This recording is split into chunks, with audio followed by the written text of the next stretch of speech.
നമ്മളിന്ന് ഈ വീഡിയോയിലൂടെ നോക്കാൻ പോകുന്നത് നടന്മാർക്ക് ശബ്ദം നൽകിയ മറ്റ് നടന്മാരെ പറ്റിയാണ്.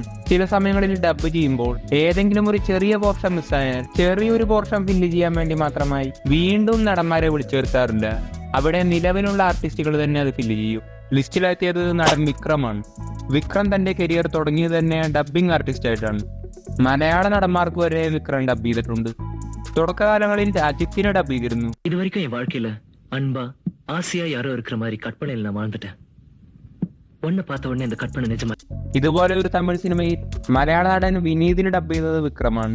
நீங்க கோச்சிட்டாலும் பரவாயில்ல, ரொம்ப நாளா பிரிஞ்சிருக்காங்கன்னு சொல்றீங்க. நின்னு பார்த்துட்டே இருக்க மாட்டாங்க சார், ഓടി വന്ന് ടപ്പിന് കട്ടിപ്പിടിച്ചു. ഇതുപോലെ ജയറാമിന്റെ പാവക്കൂത്ത് എന്ന സിനിമ തമിഴിലേക്ക് ഡബ് ചെയ്തപ്പോൾ ജയറാമിന് ശബ്ദം നൽകിയത് വിക്രമായിരുന്നു. 1946 ഒരു സൂറാവളിയിல മാറ്റിനാரு. அது வரைக்கும் பூஸ்டிகா மாதிரி இருந்தவரு அன்னையோட சுருங்கிட்டாரு. ഇതുപോലെ പ്രഭുദേവയുടെ ഒട്ടുമിക്ക സിനിമകളും പണ്ട് വിക്രമായിരുന്നു പ്രഭുദേവയ്ക്ക് ഡബ് ചെയ്തിരുന്നത്. ஐ லவ் யூ சொல்லு, இது சமைக்காம அப்படியே சாப்பிட்டுருவேன். ஆனா உங்களை மட்டும் இந்த கண்ணா இந்த முடியா இந்த காதா இல்ல எப்படி சொல்ல. ഇതുപോലെ അബ്ബാസിനെ ഡബ് ചെയ്തിട്ടുണ്ട്. இனிமே நீ சொல்ல போற முடிவுலதான் എതിർക്കാളുമേ ഇருக்கு. അടുത്തത് ജി.വി. പ്രകാശാണ്. ജി.വി. പ്രകാശ് ചൈൽഡ് ഡബിംഗ് ആർട്ടിസ്റ്റ് ആയിട്ടായിരുന്നു കരിയർ ആരംഭിച്ചത്. നമ്മുടെ ലയൺ കിങ് ആനിമേറ്റഡ് വെർഷൻ തമിഴിൽ ഡബ് ചെയ്തിരുന്നു. ഇതിന് തമിഴിൽ സിംബ എന്ന ക്യാരക്ടറിനെ ഡബ് ചെയ്തത് ജി.വി. പ്രകാശ് ആയിരുന്നു. விஷயம் தெரியுமா, நான் இந்த சிம்மகிரிக்கு ராஜாவா போறேன். அடேங்கப்பா. அப்பா இந்த ராஜ்யம் முழுக்க எனக்கு காமிச்சார். അവിടത്തെയും ഞാൻ தான் അഴപ്പോ. തമിഴന്മാരെല്ലാം ഇത് പണ്ടേ ഡബ് ചെയ്ത് കണ്ടു. ഇത്രയും കൊല്ലമായിട്ടും മലയാളത്തിൽ ഇതുവരെ ഡബ് ചെയ്തില്ല. അടുത്തത് പഞ്ചാബി ഹൗസിന്റെ ഹിന്ദി റീമേക്കായ ചുപ് ചുപ് കെ എന്ന ഷാഹിദ് കപൂറിന്റെ സിനിമയാണ്. ഈ സിനിമയിൽ ഈ ഒരു ശബ്ദം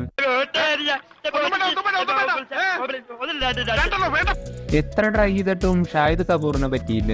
ഇതുകൊണ്ട് തന്നെ ദിലീപിനെ കൊണ്ടുവന്ന് ഷാഹിദ് കപൂറിന് വേണ്ടി ഈ ഒരു പോർഷൻ ഡബ് ചെയ്യിപ്പിച്ചു.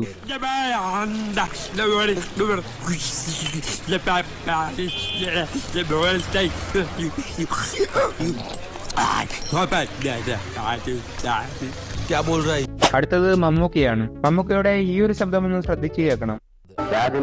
ഒരു ഹരിജൻ പെൺകുട്ടി വിവാഹം കഴിക്കുന്നത് കൊണ്ട് മമ്മൂക്കയ്ക്ക് വേണ്ടി ഇവിടെ ഡബ് ചെയ്തത് ശ്രീനിവാസനാണ്. എനിക്ക് കുഴപ്പമൊന്നുമില്ല. പക്ഷേ ഉഷയെ വിവാഹം കഴിക്കാൻ പോകുന്ന സുരേഷിന്റെ കുടുംബക്കാർ ഈ ബന്ധത്തെ അനുകൂലിച്ചെന്ന് വരില്ല. ഇതുപോലെ മറ്റൊരു സിനിമയിലും മമ്മൂക്കയ്ക്ക് വേണ്ടി ശ്രീനിവാസൻ ഡബ് ചെയ്തിട്ടുണ്ട്. അന്തസ്സും പാരമ്പര്യവും ഞാൻ സൗകര്യം പോലെ ഒരു ദിവസം വന്ന് ഞാൻ അകത്തേക്ക്. അടുത്തത് നമ്മുടെ എന്ന സിനിമയിലെ ആങ്കറും നടനുമായിട്ടുള്ള മിഥുൻ അവതരിപ്പിച്ച ഈ ക്യാരക്ടറിന്റെ ശബ്ദമാണ്. അല്ല മോളെന്താ തിരുവാതിരകളിക്ക് വന്നേക്കണം? ഈ ശബ്ദം നിങ്ങളൊന്ന് ശ്രദ്ധിച്ചു കേൾക്കണം. പേരുള്ള അല്ല മോളെന്താ തിരുവാതിരകളിക്ക് വന്നേക്കണം? പട്ടുപാവടെ കൊടുത്ത്. ഇതേ ശബ്ദം തന്നെയാണ് മലയാളത്തിന്റെ അല്ലു അർജുന്റെ ശബ്ദം. അവനുള്ള ഭ്രാന്തിനേക്കാൾ 10 മടങ്ങ് കൂടുതലുണ്ട് സാർ എനിക്ക്. ഈ ശബ്ദത്തിന്റെ ഉടമ ഡയറക്ടറായിട്ടുള്ള ജിസ് ജോയിയാണ്. അടുത്തത് 2010 പുറത്തിറങ്ങിയ എന്തിരൻ സിനിമയാണ്. എന്തിരൻ സിനിമയിൽ കൊച്ചിൻ ഹനീഫയ്ക്ക് ഡബ്ബിംഗ് കംപ്ലീറ്റ് ചെയ്യാൻ കഴിഞ്ഞിരുന്നില്ല. കാരണം അപ്പോഴേക്കും അദ്ദേഹം മരണപ്പെട്ടിരുന്നു. ഇതുകൊണ്ട് തന്നെ കൊച്ചിൻ ഹനീഫയുടെ ശബ്ദം ഡബ് ചെയ്തത് കോട്ടയം നസീർ ആയിരുന്നു. என்னையா நோ பார்க்கிங்ல வண்டி நிறுத்திருக்க? எதுக்கு வாக்குவாதம்? Parking offence. டிரைவிംഗ് ലൈസൻസ് ഇല്ലേ? ജാസ്തി പേസ്. അടുത്തത് ഉറുമി സിനിമയാണ്. ഇത് നിങ്ങൾക്കെല്ലാവർക്കും അറിയാവുന്ന കാര്യമാണ്. പൃഥ്വിരാജിന്റെ സിനിമയായ ഉറുമിയിൽ ആര്യയ്ക്ക് വേണ്ടി ശബ്ദം നൽകിയതും പൃഥ്വിരാജ് തന്നെയായിരുന്നു. ഇത് ചിറക്കല്, ഞാൻ ചിറക്കല കൊത്തുവാൾ. കടല് കടന്നു വന്നത് മണ്ണിന്റെ മതിപ്പ് കെട്ടാനാണോടാ? പെണ്ണിനെയും പിഞ്ചിനെയും ഒരു കാലവും നോവിക്കരുത്. അത് ഈ നാട്ടിലെ ഓരോ ആൺപിറന്നവന്റെയും ഉറപ്പാ. അടുത്തത് മല്ലു സിംഗ് സിനിമയാണ്. മല്ലു സിംഗിൽ ഉണ്ണിമൂന്നിന്റെ പവർഫുൾ ആയിട്ടുള്ള ഈ ഒരു ശബ്ദം ഒരിക്കലും ഹരി അന്വേഷിച്ച് ഇങ്ങോട്ട് വരാതിരിക്കാനെങ്കിലും നിങ്ങളത് അറിയണം.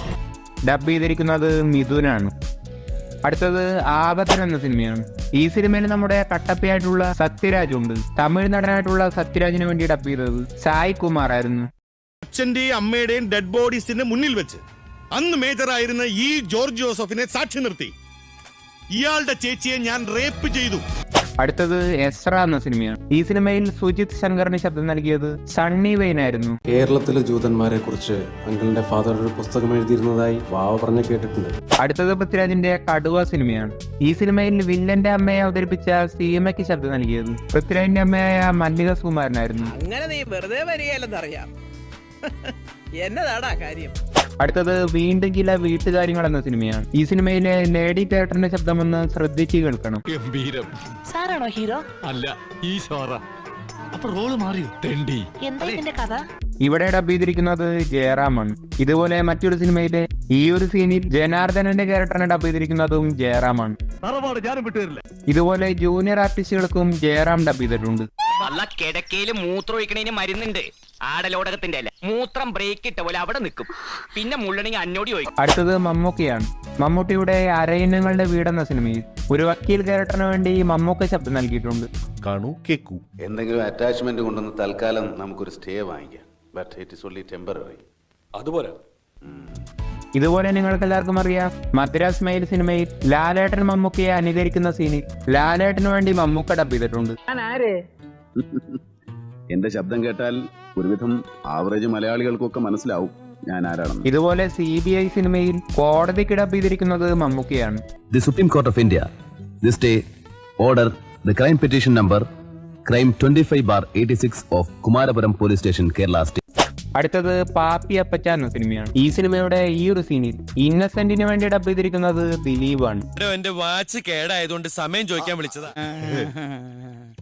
അല്ല മറിയേ, നിന്റെ ഇതുപോലെ മറ്റൊരു സിനിമയാണ് ക്രേസി ഗോപാലൻ. ഈ സിനിമയുടെ ഈ ഒരു സീനിൽ സലീം കുമാറിന്റെ ചെറിയൊരു പോർഷൻ ഡബ് ചെയ്തത് അതും ദിലീപാണ്.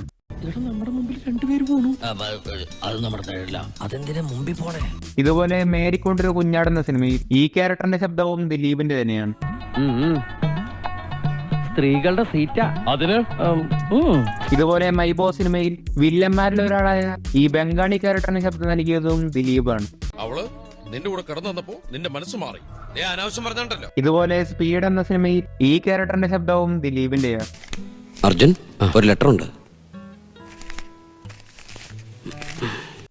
ഇതുപോലെ കല്യാണരാമ സിനിമയിൽ ഈ ക്യാരക്ടറിന് ശബ്ദം നൽകിയതും ദിലീപാണ്. ഇന്നലെ മുതൽ അവനെ കാണാനില്ല. അവരുടെ രജിസ്റ്റർ വിവാഹം കഴിഞ്ഞു എന്നാ കേട്ടത്. ഇതുപോലെ വെട്ട സിനിമയിലെ ചായക്കടക്കാരന്റെ ശബ്ദവും ദിലീപിന്റെ തന്നെയാണ്. തന്റെ മോന്തക്ക് തീ പിടിച്ച ഒറ്റ ആന്തല കട മുഴുവൻ കത്തിപ്പോവും. ചേട്ടാ ഡെറ്റോൾ ഉണ്ടോ? ഇല്ല, ചമ്മന്തി ഉണ്ട്. ചമ്മന്തി വെച്ചാരെങ്കിലും കൈ കൊടുക്കും. അടുത്തത് വിജയണ്ണനാണ്. കൈരണി ടിവിയിൽ വിജയണ്ണന് ശബ്ദം നൽകുന്നത് ഷിബു കല്ലർ എന്ന വ്യക്തിയാണ്. ഇതെന്താ കിണറ്റി പരിപാടി? കിണർ ദേവാണോ? ഇന്നേട്ടാ തുണി. ഇദ്ദേഹം തന്നെയാണ് നമ്മുടെ ജാക്കി ചാനും മലയാളത്തിൽ ഡബ് ചെയ്യുന്നത്. നമ്മളെല്ലാവരും ചെറുപ്പത്തിൽ കണ്ട ജാക്കി ചാൻ എന്നുള്ള കാർട്ടൂൺ ഡബ് ചെയ്ത മഹാനാണ് ഇതേ ഇരിക്കുന്നത്. അദ്ദേഹം നമുക്ക് വേണ്ടി ഇപ്പൊ ആ ജാക്കി ചാന്റെ ആ സൗണ്ട് ഒന്ന് അതിനകത്തുള്ള ഡയലോഗ് ഒന്ന് ഇമിറ്റേറ്റ് ചെയ്യാം. ഭീമ അവിടെ നിപ്പുണ്ട്, അവിടേക്ക് പോകരുത്. ഒരു നോർമൽ വോയിസ് തന്നെയാണ് ചെയ്യുന്നത്.